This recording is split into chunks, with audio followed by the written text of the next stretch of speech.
Vandeham Sri Guru Sriyuta Parakamalam Shri Gurun Vaishnavamscha Sri Rupam Sagrajatam Sahagana Raghunathan Vitam Tam Sajivam Sadvaitam Savadutam Parijana Sahitam Krishna Chaitanya Devam Sri Radha Krishna Padan Sahagana Lalita Shri Vishakhan Vitamscha Umagyanati Mirandasya Gyanangana Shalakaya Chakshurunmilitam yena tasmai Sri Gurave Namaha.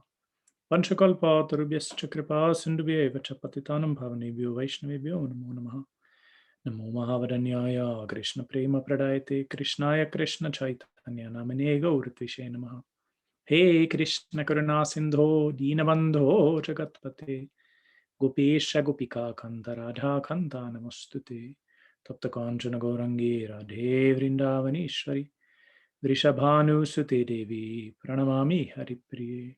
Jaya Shri Krishna Chaitanya Prabhu Nityananda Sri Advaita Gadadhara Shivasadi Shri Gaura Bhaktarinda.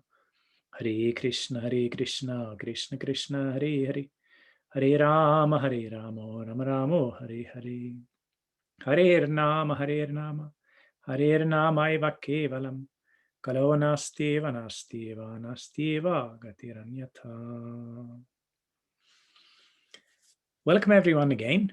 Welcome Carolina, Namarasana, Karnam, and Anonymous Number. Very happy to see all of you again. We have reached now verse 9 of the Manah-Siksa. So we are getting towards the end. Next time I will speak on the 10th verse, and then the final time on the 11th and the 12th. So we have 2 more times to go after this. But today is the 9th verse.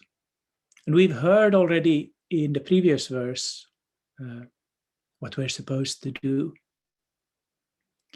We're supposed to give up all dushtattva, all wickedness, all badness, all shaita, or cheating.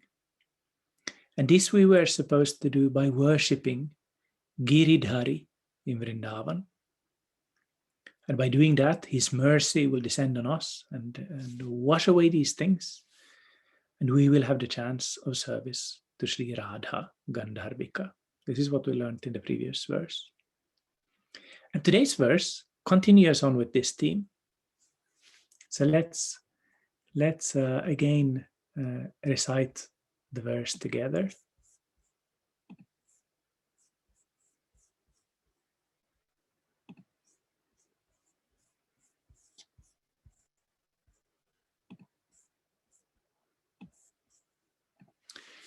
Madishana tattve vrajavipina chandram vrajavane. Madishana tattve vrajavipina chandram vrajavane. Madishana tattve vrajavipina chandram vrajavane. Madishana tattve vrajavipina chandram vrajavane. Shvarim tanna tattve Tadatula sakhitve tulalitam. Shvarim tanna tattve tadatula sakhitve tulalitam. Shvarim tanna tattve tadatula sakhitve tulalitam. Shvarim tanna tattve tadatula sakhitve tulalitam. Vishakham shikshali vitarana gurutve priyasaro. Vishakham shikshali vitarana gurutve priyasaro. Vishakham shikshali vitarana gurutve priyasaro. Vishakham shikshali vitarana gurutve priyasaro. Girindra utat preksha Lalitarati dattve smaramana. Girindra utat preksha Lalitarati dattve smaramana. Girindra utat preksha Lalitarati dattve smaramana. Girindra utat preksha lalitarati datve smaramana. In this verse, Srila Raghunatha Dasa Goswami continues speaking to his mind, and he's been giving different kinds of commands to his mind so far. He's been saying, don't bathe in the acidic urine of the donkey. Bathe instead in this. Worship this. Do this. Don't do that. Now he's telling, smara.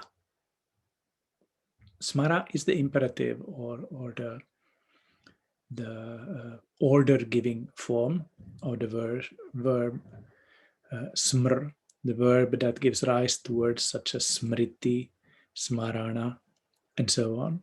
So smara means remember. Please remember, mana, oh my mind. Remember. Smarana, to make it a participle, means remembering. But smarana doesn't mean remembering in the sense of, did I remember to take the keys? Or I once in a while remember that I'm a married man. Or it doesn't mean this kind of something popping into your head now and then. Smarana or remembrance in this sense when it is used by the Gaudiya Vaishnava Acharyas, it means meditation, smarana. The verb smr that gives rise to the substantive smriti, remembrance, is in the Pali language, the language that is the canonical language of the Theravada Buddhist school. In that language, which is related to Sanskrit, but a little bit, you could say, simplified, smriti is sati. And sati, if you know anything about the today very popular practice of mindfulness, the word mindfulness in English comes from this sati, or in Pali. So it's really the same word as smriti. Today, when people speak about mindfulness, they usually think of a kind of conscious acceptance of the world, a conscious, non-judgmental awareness. That would be better. Non-judgmental awareness. So sitting here in this chair, like I'm doing now, being aware of the sun outside, hearing my mother's voice somewhere, feeling the coolness of the air. So a kind of powerful sensory presence in the present. Feeling everything, but not reacting to it, not judging it, not thinking, I don't like that sound, I like that smell, I don't like that touch. So this is how people today understand mindfulness. But mindfulness in the ancient Buddhist texts, in the Pali Suttas, is really much more close to what Raghunatha Dasa Goswami is describing here. Sati in the Pali texts usually refers to focusing your mind on a particular phenomenon in the material world and realizing then that it is temporary without any foundation. So this kind of smriti that Raghunatha Dasa Goswami is asking us to engage in here, remembrance, doesn't simply mean remembering, it's like that, it's not like that, but it's rather a conscious effort of focusing the mind on particular topics.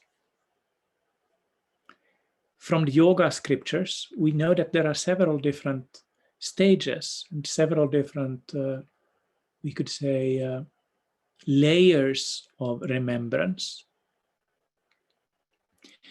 The first kind of remembrance is simply learning something. Like we're listening to these verses, we're hearing the meaning of these verses, and then that sometimes stays in the mind. If we're in a particularly good mood or we're very well concentrated or something, then it might stick in the mind. And we might remember it. Aha, Bhrigupada said like that. That would be kind of the most basic type of remembrance. But then when we kind of return to that topic and we delve into it more deeply, we can come to the stage that Rishi Patanjali calls dharana, or concentration, where we consciously put the mind to the topic that we're trying to remember. And we'll hear about all these things that he's asking us to remember here, of course, in a little while. So dharana can be compared to drops of water falling from a broken faucet. Remembering Krishna, Krishna. And then, I wonder if I should have some ice cream later on today. It would be really nice. which one should I have? Should I go for the Magnum, or which one should I? Oh yeah, Krishna, Krishna. So it's like drops of water falling in our mind. Sometimes remembering Krishna. Hare Krishna, Krishna, ice cream. I wonder if I should have some chocolate. Ah, Krishna, Krishna. Like that. The next stage is dhyana, or meditation proper. That's when we are retaining the same object in our mind. It's not exactly the same, but rather the thoughts follow each other in such a way that it looks like the mind is still.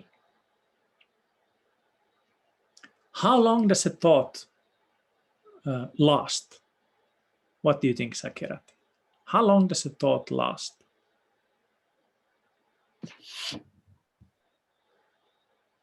Forever. It's there somewhere. Good guess. But unfortunately, this world is not like that. Bhutalem ashashvatam. It is temporary. Everything in this world lasts this long. Moment. Everything is just made up of these moments. But our Maya, our illusion, of course, is that we don't see this. We think that the Bhrigupada who's sitting here today is the same as the one who sat here a week ago. He's not. Many cells have changed. These kind of skin cells, they live only for a day or so. So there's lots of things have happened to this body and the mind as well. So thoughts, they last really for only a moment. But when our thoughts follow each other in the way that we think of Krishna this moment, Krishna this moment, Krishna, Krishna, Krishna, Krishna, Krishna, every moment, then that's dhyana. Patanjali says, when the thoughts are one-pointed, when they all kind of coalesce around the same point, so that it looks like nothing is happening. Like if you're pouring, we go back to this water drop example. Dhyana is like pouring oil from a can. You know how it looks? It looks like nothing is happening. There's just this string of oil from the can. But if you look closely, you see it actually pouring. It's just the oil is pouring so nicely, so it looks like nothing is happening. So in the same way, it looks like nothing is happening in the mind, but it's actually new thoughts, but they're all focused on the same thing. So that's dhyana. And then the next stage, samadhi, or concentration, is when we're so focused on the object we're meditating on that everything else is forgotten. We might even forget that we are thinking about that object. This is the meaning of Upanishadic statements like Soham, like in the Gopala Tapani Upanishad. If you read the Gopala Tapani Upanishad, it's all really nice until you come to this statement, Soham Gopala, I am that Gopala. And we're like, oh no, this is a Mayavadi text. That's not, no, it's not correct. But it's the feeling in the meditation. I am Gopala. I'm meditating so deeply on Gopala, so I'm identifying with him. I don't become Gopala, of course, but there's this kind of meditative absorption. It can be understood in different ways as well, but this is the most common understanding. So that my point here is that there are different stages of smarana or remembrance, different stages, one after the other. And the things that we're going to hear about here, we can use all of these things as points of meditation. I just heard in yesterday's class, Gaur-Sundar Prabhu was saying that in one yoga movement he had been affiliated with in his youth, they used to say that it doesn't matter what you meditate on. The point is that you fix your mind. Doesn't matter if it's a lotus or a Om or whatever. It's all the same. But it's not. It's obviously not the same. You can try to meditate on the sound Om, and then you can try to meditate on the Holocaust. The effect will be quite different. One will bring you up, one will make you really anxious and depressed and scared. So it makes a huge difference what we meditate on. And in this verse, Srila Raghunatha Dasa Goswami will give us some examples of smarana. In this verse, he's going to create a whole picture, a whole mental picture of Vrindavan. He said in the previous verse, worship Giridhari in Vrindavan. So now we're wondering, what kind of a place is this Vrindavan?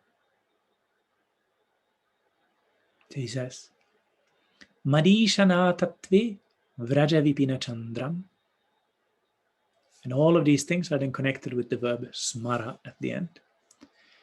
So remember or meditate on the moon of the forest of Vraja and think of him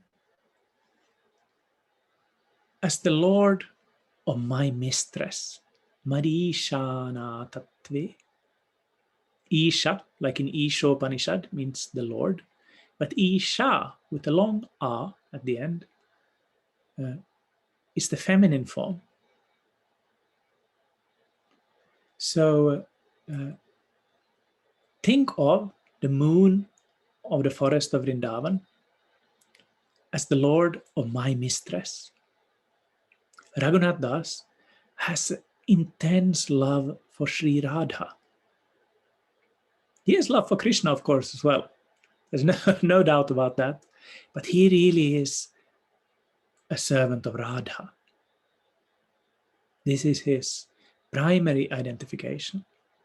So he's saying, remember the moon of Raja's forest and think of him as the Lord of my mistress. Why does he call Krishna the moon of Vrindavan's forest? Rasana, what do you think? Why call Krishna a moon? My husband will help. Maybe because Krishna is coming from Moon Dynasty. Yeah, but in Vrindavan, he doesn't come from the Moon Dynasty. In Vrindavan, he's not the son of Vasudeva. Yes. Maybe because Rasalila is during the night. Full moon. Yes, that's a good suggestion. And also because what does the moon do in Vedic culture? What is the moon connected with? Who remembers? The moon is connected with the mind, with emotion, with mother. Yeah, and more? There's something that is dripping from the moon. Nectar, Amrita. Yes. So Krishna is this kind of He's like a moon that is spreading this amrita, this nectar all over. It's like an explosion of amrita, like flooding nectar all around. But he's there in the forest of Vrindavan. He's like a hidden moon there. Sometimes Krishna is called the dark moon. I really like that. In the Padyavali, there's a verse where Mother Yashoda calls Krishna her dark moon. The moon, of course, is light. Krishna is black or dark, so he's like a dark moon. It's a paradox. He's also a moon because the moon is very beautiful, very soothing, lighting up the darkness. Similarly, Krishna is lighting up the darkness of Kali Yuga. Like the moon has spots, seeming spots. Similarly, Krishna, it's not always so easy to understand. So we can understand this metaphor of the moon of Krishna in different ways. These are just some. So we should remember him, meditate on him. What does he look like in Vrindavan? How old is Krishna in Vrindavan? Shamananda? 11. 14. 11 or 14? We actually see different statements in different scriptures. 11 is not wrong. I mean, he grows up there, so at one point he's 11. Sometimes it's said that he's 12 when he kills Kamsa. But he doesn't grow up in an ordinary way. So he's a little bit older than his kind of biological age. He develops early. So Siddha Krishnadasa Tatapada in the 18th century, he says that Krishna in Vrindavan should be understood as 15 years old. So like a boy of 15. He's actually younger. It's just 11 or 12. But physically, he's like a boy of 15. And of course, we can read, and we should read, in texts such as Bhakti Rasamrita Sindhu about Krishna's beauty, Krishna's qualities, his 64 qualities, including these unique qualities that only Krishna has, that even Narayana doesn't have. His Venu Madhurya, his sweetness of playing the flute, his Rupa Madhurya, his sweet form, and so on. And even the things that we've heard 1,000 times, Krishna is dark like a tamal tree, or Krishna is dark like a newly risen rain cloud or thunder cloud.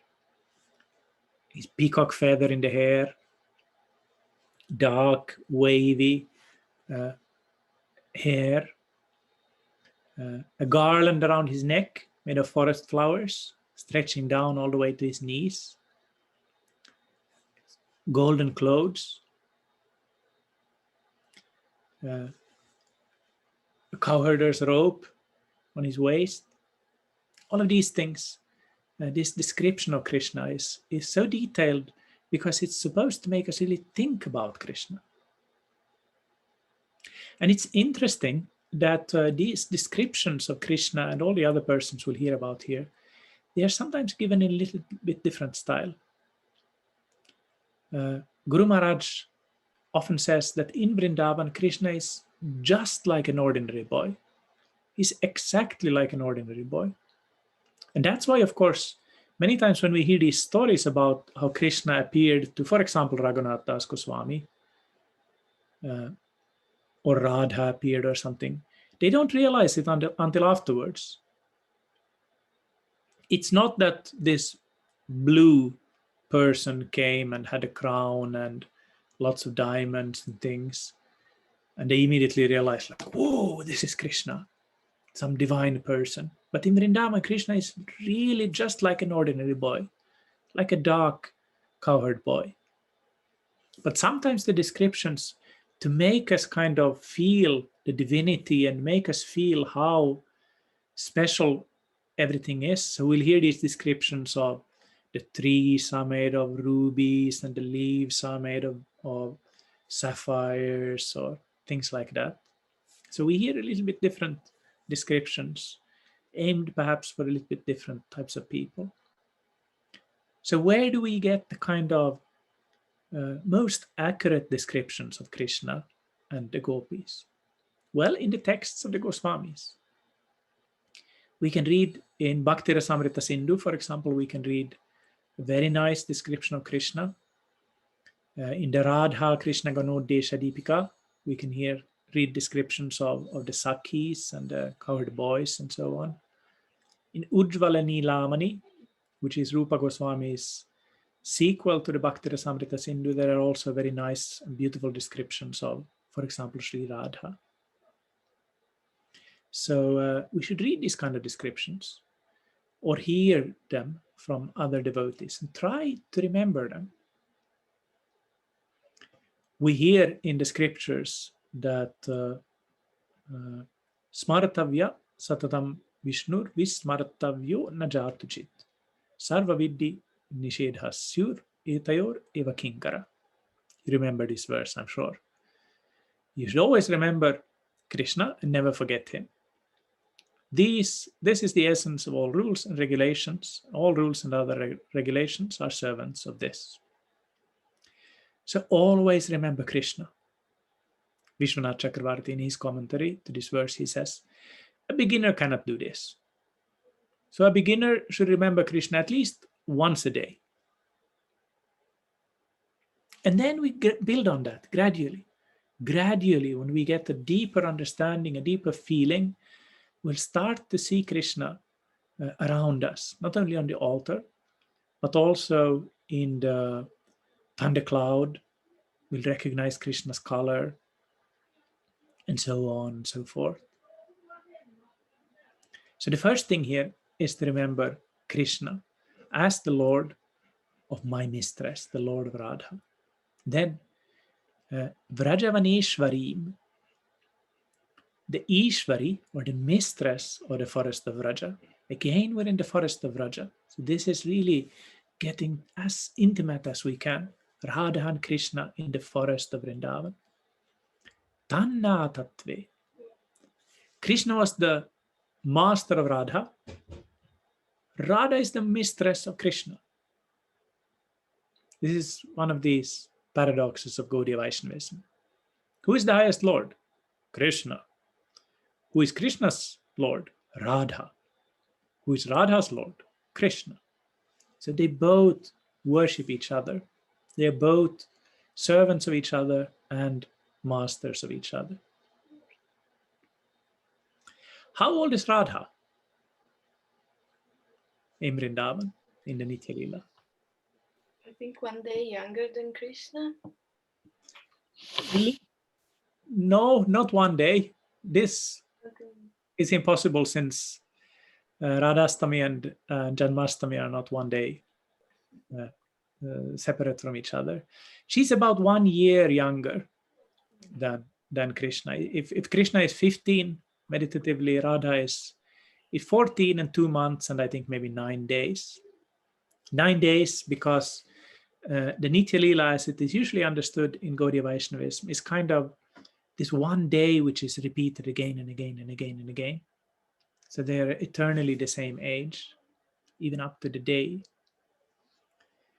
And this, of course, can come a little bit as a shock to some people. We're meditating on the love, the passionate, amorous love of a couple that is not like in Hollywood movies. The perfect couple would perhaps be like 25 or something like this. 15 and 14. Some people get worried when they hear this. Wait a minute, this sounds strange. It's children.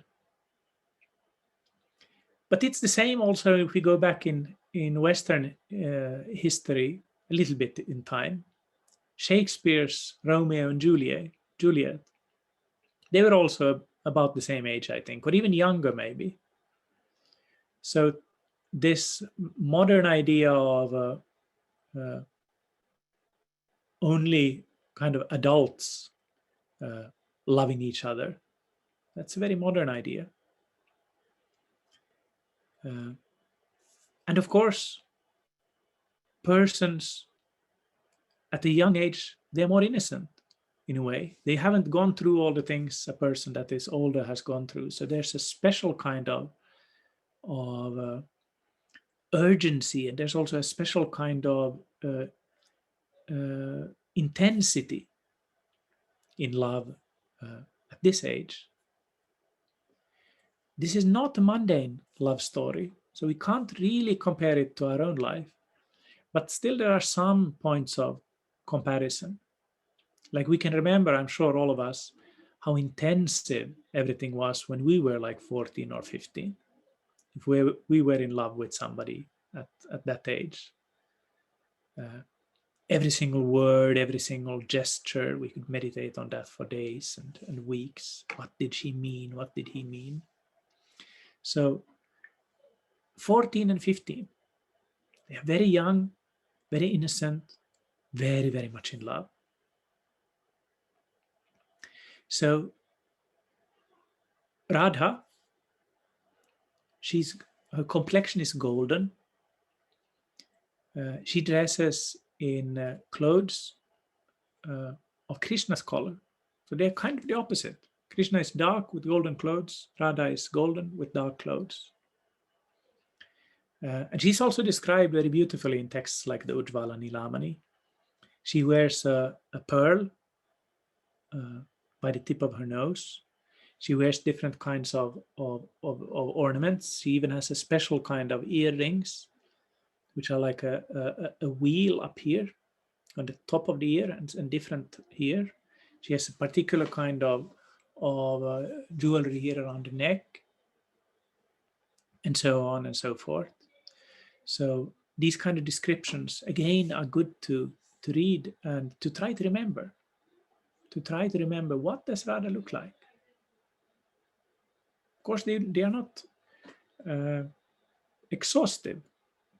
These kind of descriptions will not say everything about Sri Radha's beauty or Sri Krishna's beauty, but they will point us at least in the direction that the Goswamis had realized. She has a braid. Her hair is in one braid. She's a married woman after all. She's married to Abhimanyu, a cowherd man. So she doesn't have two braids like that, but she has one braid. This braid of hers, what is it compared to? Who remembers?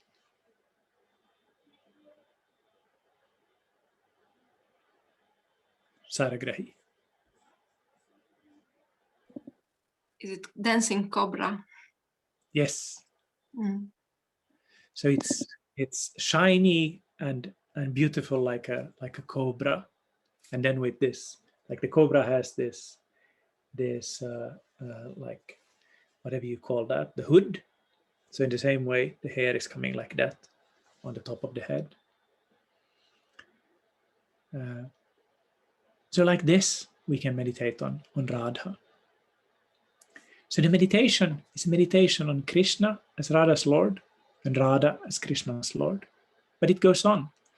Tada tula sakitvi tu lalita. Remember Lalita as their uncomparable friend. As Radha's uncomparable friend. Tad here refers to Radha. So remember Lalita as her best friend. Radha, of course, has 8 particularly close Sakhis or Gopis. Rupa Goswami in his texts in Radha Krishna Ganondesha Deepika and Ujjvala Nilamani particularly, he divides all the different Gopis into different groups. These groups are not so self-evidently explained in the Srimad Bhagavatam.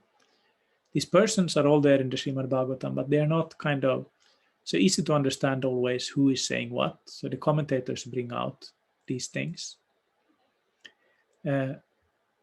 Radha's 8 closest friends are Lalita, Vishakha,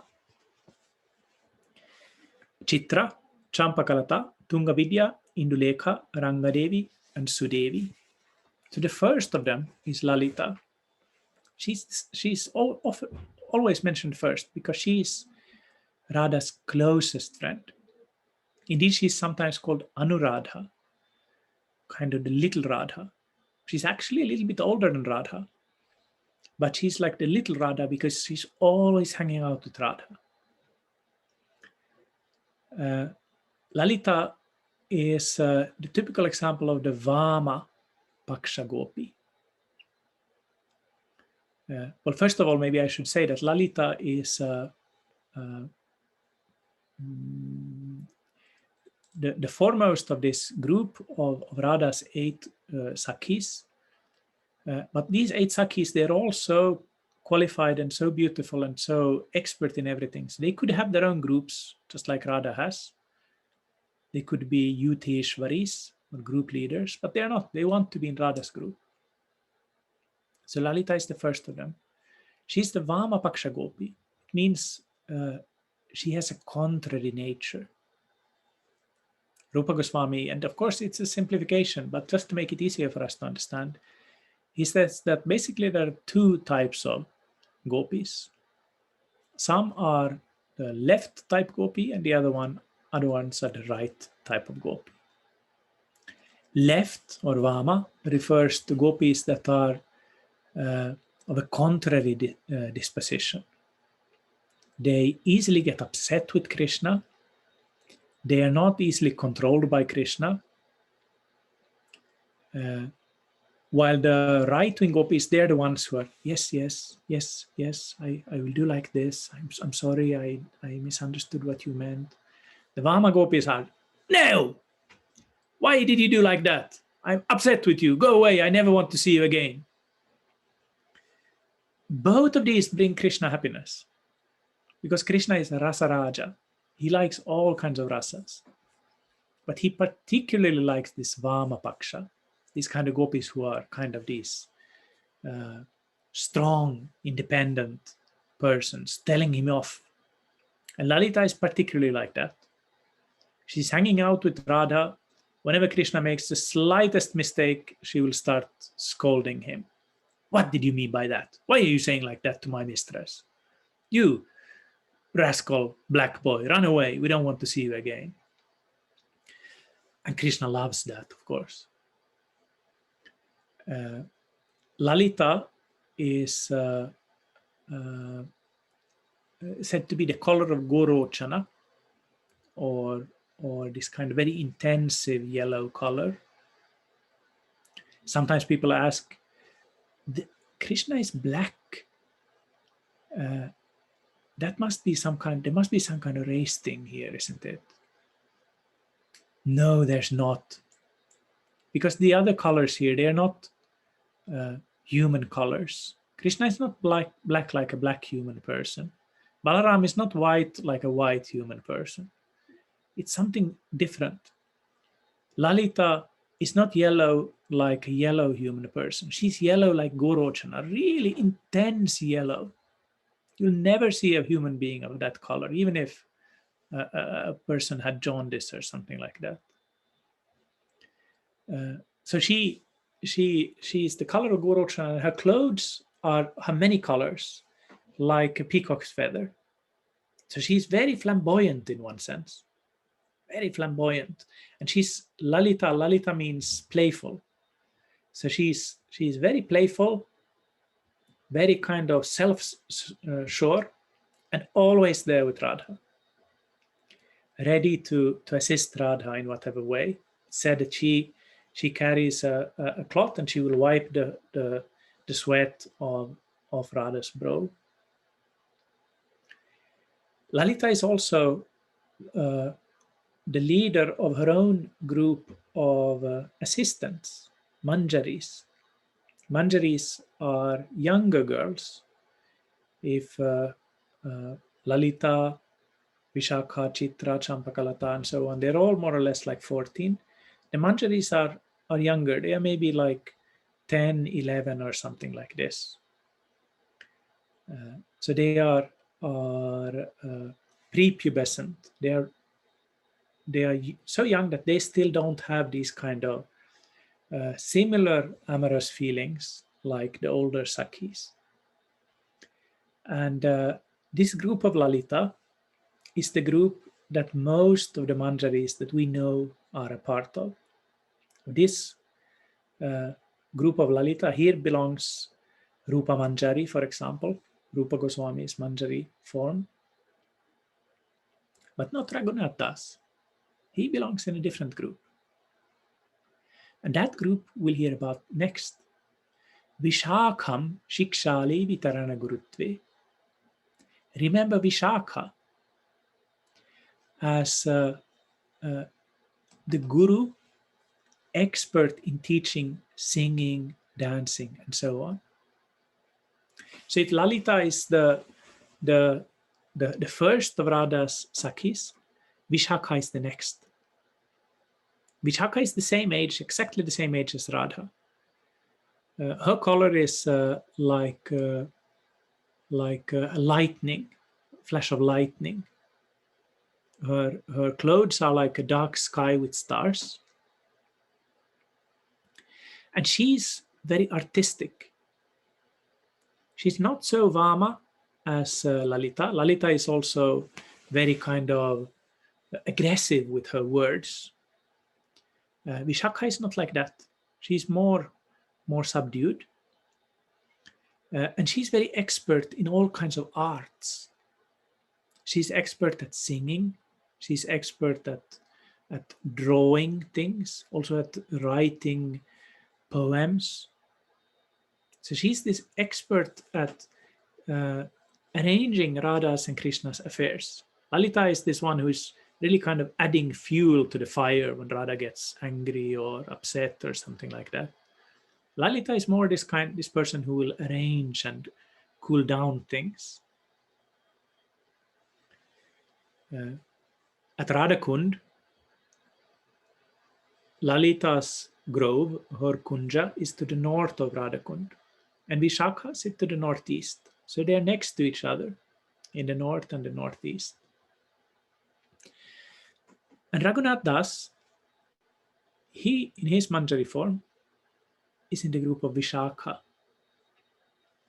So if we look at the different Gaudiya Vaishnava Acharyas, and if we get access to this information, who belongs to which group and so on, our Acharyas usually belong to the group of Lalita or sometimes to the group of Vishakha. And then, of course, the cowherd boys, they have their own groups. But here I'm speaking about this Ujjvala Rasa that is the topic of these verses of Manah-Siksa. And Raghunatha Das, of course, he wants to learn these things from Vishakha.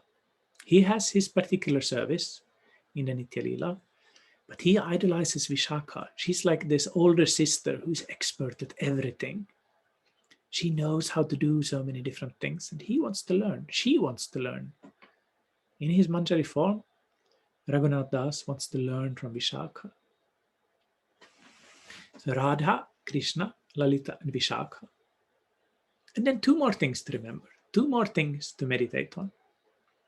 Priyasaro and Girindra. Priyasaro, Girindrao, that's a dual, both of them together.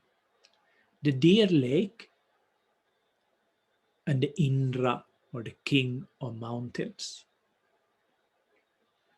These two, we should remember as giving Lalitarati. Datve means as giving. Lalitarati means playful love. Lalita is the feminine form. Lalita just means playful in general. Playful love or prema. Tat preksha, just by seeing. So just by seeing Giriraja or just by seeing Radha Kunda, we can get this kind of prema to the divine couple. Raghunatha Das, after having mentioned Radha, Krishna, Lalita, and Vishakha, he mentions these two places. And they are, of course, central places in Gaudiya Vaishnavism. Giri Govardhan and Radha Kund. Raghunath Das, when he came to Vrindavan, Vrindavan was still very much undeveloped. Govardhan, not so much. Govardhan is a very central holy place in the Vallabha Sampradaya.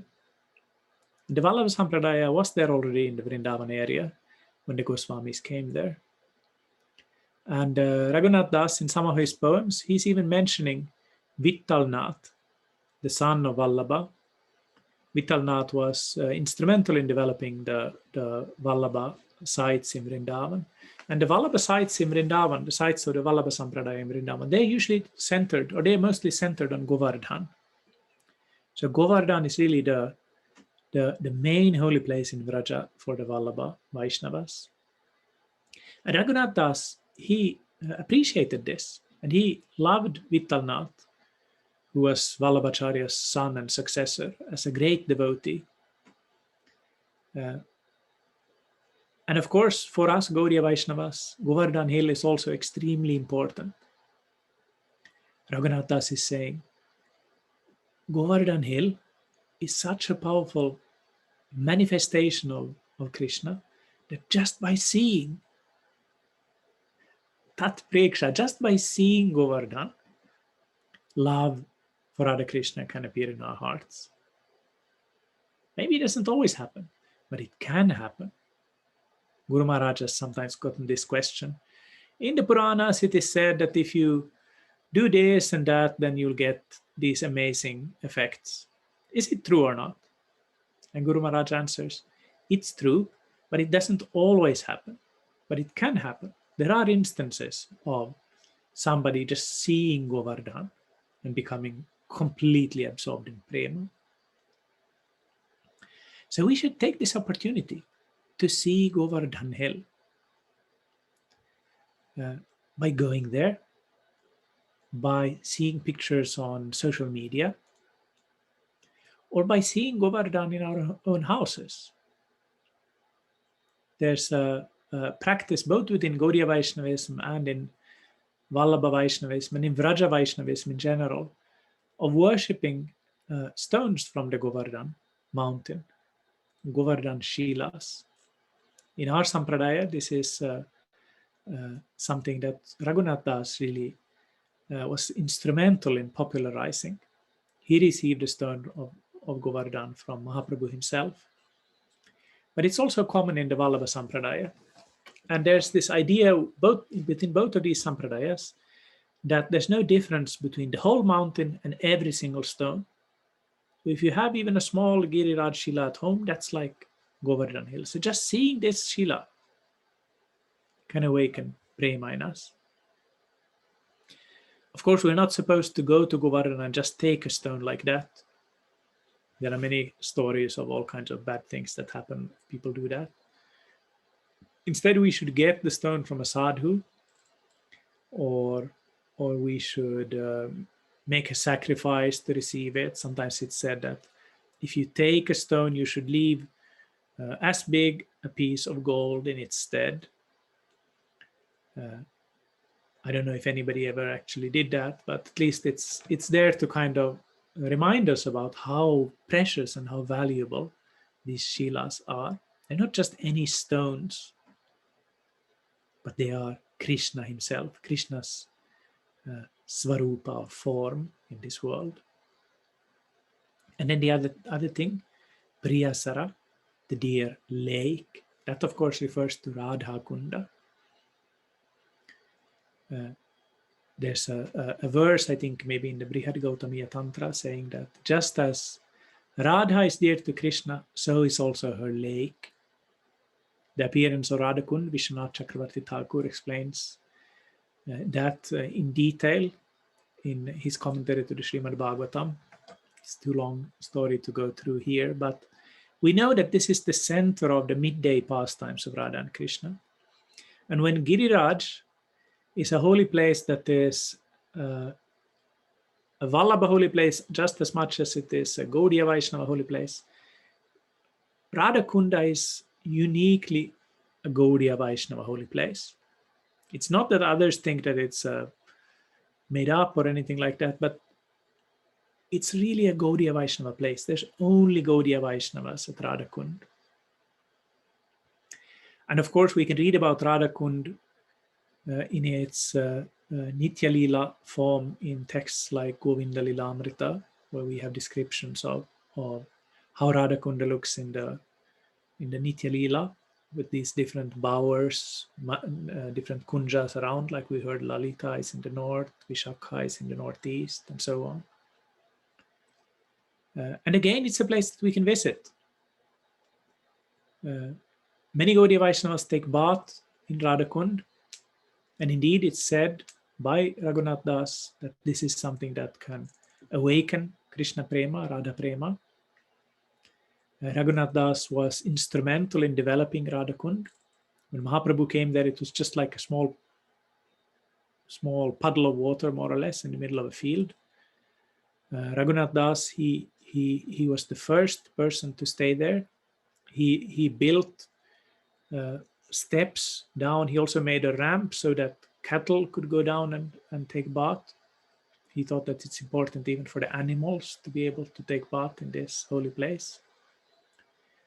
And since then, there's been Mahants or leaders of the Gaudiya Vaishnava community in Radhakund. And at Radhakund, of course, Raghunatha Dasa Goswami's Samadhi is there, where since his days, unbroken kirtan has been going on. Like not just kirtan once a day, every day, but all the time kirtan going on by his Samadhi. So it's an amazing place. And again, if we can't visit this place physically, we can take advantage of the clay of Radhakund or of the water of Radhakund, and seeing Radhakund in pictures and social media and so on. So in this way, in this verse, Raghunatha Das has been giving a meditation to us. How to meditate on Krishna, how to meditate on Radha, how to meditate on Lalita, how to meditate on Vishakha, and how to meditate on Radhakund and Giriraj. So this is, of course, very esoteric and high topics, and I've just scratched the surface of this. To my understanding, I haven't properly studied many of these books that I mentioned here, for example, Ujjvala Nilamani. I have it in my bookshelf, but I haven't properly studied it. I just looked up some things in it for this lecture. But if we get the permission of our teachers, we can study these books and learn so many details. But Radha Krishna Ganodesha Deepika, that's a book that I have studied, and it's available, I think, on the Pure Bhakti website for free download. So it's a very good resource if you want to learn these details about the cowherd girls and cowherd boys, about their age and clothes and so on. And they can be quite useful for meditation. So any questions or comments this time?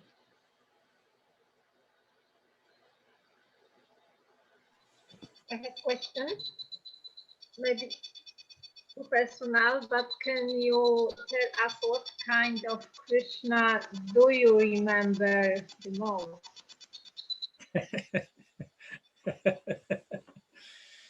Well, to be honest, I don't remember Krishna so much. But sometimes I remember him. I like to think about Krishna standing on the bank of the Yamuna under a tamal tree, playing his flute with Radha by his side. This kind of simple meditation I like very much. But otherwise, I'm usually thinking of my Krishna, the Krishna on our altar at home. Sargrahi, can you give darshan? Because she's there in the city. I'm now in the countryside, but she's there with Krishna. So she will give you darshan of our Shadguj Mahaprabhu, the six-armed form of Mahaprabhu Sri Chaitanya Dev, with two hands like Krishna like this, and then two hands like Chaitanya down, and Rama like this. And then there's Giriraj also in the middle. There, maybe you can see the eyes. I received this Srila from Srila Gopananda Bon Maharaj in Vrindavan. And there's also Shalagram on the side.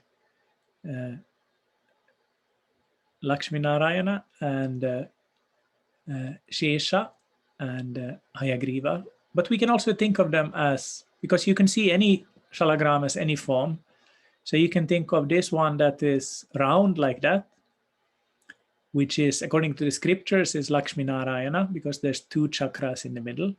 But we can also think that this kind of fat chakra, that has to be Madhumangal. And then on the other side, this Ananta Shesha, Shila with lines, I don't know if you can see it, kind of triangular here.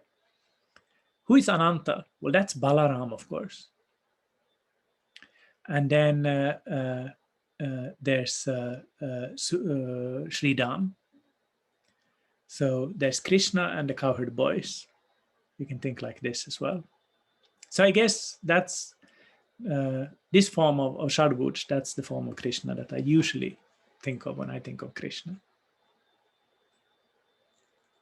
But again, it would be nice if it was more often.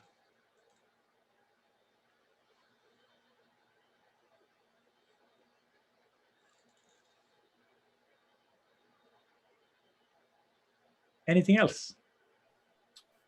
Yes. Thank you for the class. And last year when we were in Madhavan, Guru Maharaj asked us, how old is Radha? And I say something like 1 year and something younger than Krishna. Because I heard that, I never read it anywhere. But the day after, he said that he told us that Radharani, she's only 1 day younger than Krishna. No, like 1 month. Like 1 month. Like whatever, from Janmashtami and Dashtami at that time. And he Ah. and the thing is, yeah. we can't remember the details, but he gave some praman from Gopal Champu or something like this. We will try to find what he was saying. But yeah, but this is an interesting question, because I also remember Guru Maharaj saying something like that in a lecture, that Radha is like 1 week or 1 day or something like that. Very short time. Mm. But it's not, he didn't mean it exactly like that, because I remember somebody asked then afterwards. But the age of Krishna is described a little bit differently by different acharyas. Oh, okay. So if you check that up, then I don't think Rupa Goswami gives the age, for example, in Bhakti Rasamrita Sindhu, in the same way that he gives the age for Lalita or Vishakha or like that. So I did a little bit of research, and what I said was based on what I had found out. But I think from the point of view of rasa, it would be a little bit strange if Radha was older than Krishna. No, not older, younger. He say younger. Yeah. But not much. Yeah. Anyway, and another thing, because I heard that Radharani's main dress, the sari, is red, but you say that it's dark color. So you mean dark red or just dark, or she changed? I guess she does change. Yeah. But maybe I misremembered. But I thought that her usual dress is like dark blue or almost like black, like Krishna. Yeah, and this is Krishna's favorite sari of Radharani is red, and her favorite sari is blue, because for him, when she is wearing red, she's like his wife or something like that. This explanation I heard somewhere, I don't remember where. But also in Radha Krishna Ganodesha Deepika is also like her favorite is blue. Her favorite is blue and Krishna's favorite is red. Yeah. So we were both right. Nice. Thank you, Saragrahi. Thank you. Anything else? And by the way, Haribol, Annapurna, Chandana, Marha, Lord Narayana, Ganga Shakti. I didn't see you before, so I didn't have a chance to say Haribol. Thank you again, everyone. I hope to see you in the other Tattva Viveka lectures. We're so fortunate to have lectures every day now. And there'll still be, as I said, there'll be 2 more parts of this Manah-Siksa series. And Shamasaki's here too. Haribol Shamsaki.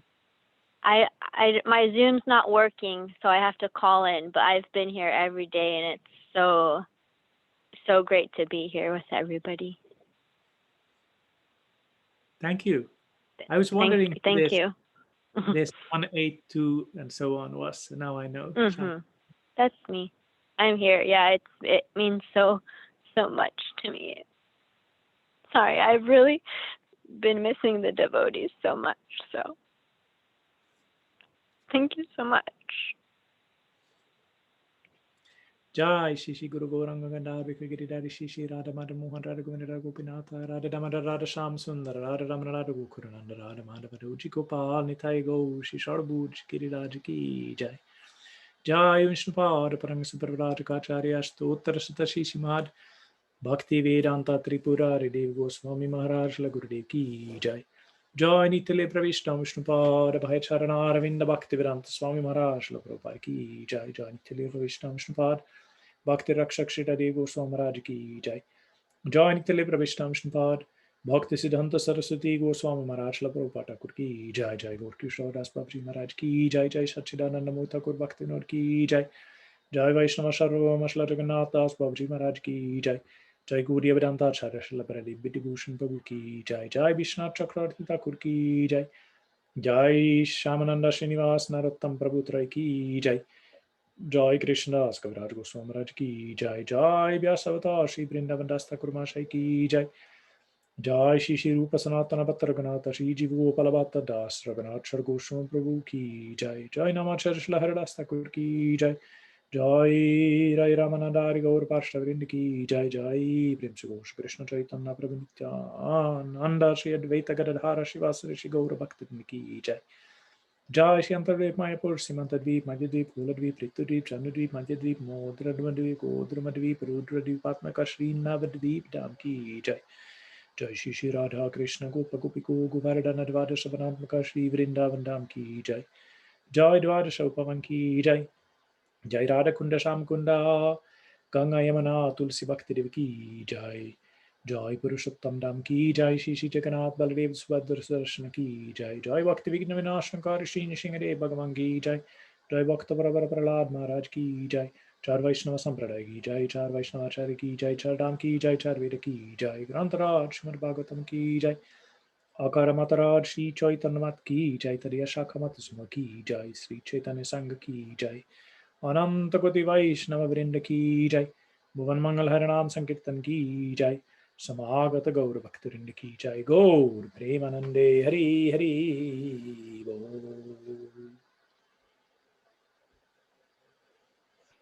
Bhrigupada Prabhu Ki Jai. Hari Bol. See you all. Hari Bol.